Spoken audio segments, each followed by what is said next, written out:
नरेंद्र मोदी से क्यों है बीजेपी की सुब्रमण्यम स्वामी का 36 का आंकड़ा 2020 से नहीं हुई बात, जानिए कहां है दिक्कत। डॉक्टर सुब्रमण्यम स्वामी ने दावा किया कि प्रधानमंत्री नरेंद्र मोदी झूठ बोलते हैं। उन्होंने चीन के मुद्दे पर भी देश से झूठ बोला। भारतीय जनता पार्टी के वरिष्ठ नेता डॉक्टर सुब्रमण्यम स्वामी प्रधानमंत्री नरेंद्र मोदी के बड़े आलोचक हैं। समय समय पर वह पीएम मोदी, उनके नेतृत्व वाली एनडीए सरकार और बीजेपी के काम करने के तरीकों, फैसलों और नीतियों पर सवाल उठाते आए हैं।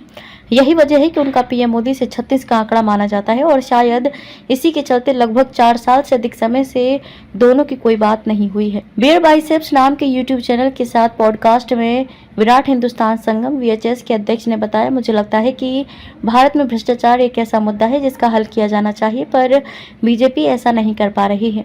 मैं बीजेपी का हिस्सा हूं, मैं इनके साथ लंबे समय से साथ हूं। मुझे पूर्व सीएम अटल बिहारी वाजपेयी से भी दिक्कत थी, लेकिन इतनी समस्या नहीं थी जितनी कि पीएम नरेंद्र मोदी से है। चीन और अयोध्या के राम मंदिर पर पीएम नरेंद्र मोदी ने बोला झूठ। नरेंद्र मोदी से आपको क्या दिक्कत है? यूट्यूबर रणवीर अल्लाहाबादिया के इस सवाल पर बीजेपी नेता ने कहा कि वे झूठ बोलते हैं। उदाहरण के तौर पर वह कहते हैं कि चीन से हमारी सीमा में कोई आया नहीं, लेकिन ये झूठ है, राम मंदिर में उनका कोई योगदान नहीं है। मगर वह उसका भी श्रेय ले लेते हैं। राम मंदिर के पीछे मेरा योगदान था, पर इसके निर्माण और उससे जुड़ी पहल से मुझे दूर रखा गया। सुब्रमण्यम स्वामी की आखिरी बार पीएम से क्या हुई थी बातचीत?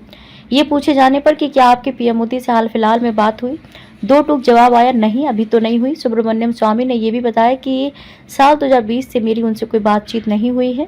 मेरी तब उनसे इकोनॉमिक पॉलिसी, देश की दिशा और चीन से जुड़े मसलों पर बात हुई थी।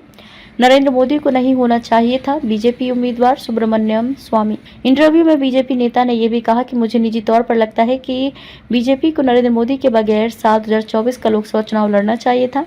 मुझे पूरा यकीन है कि बीजेपी सिर्फ और सिर्फ हिंदुत्व के मुद्दे पर यह इलेक्शन जीत जाती, लेकिन नरेंद्र मोदी के सामने ये मुद्दा कमजोर हो जाता है। उन्हें बीजेपी का उम्मीदवार नहीं होना चाहिए।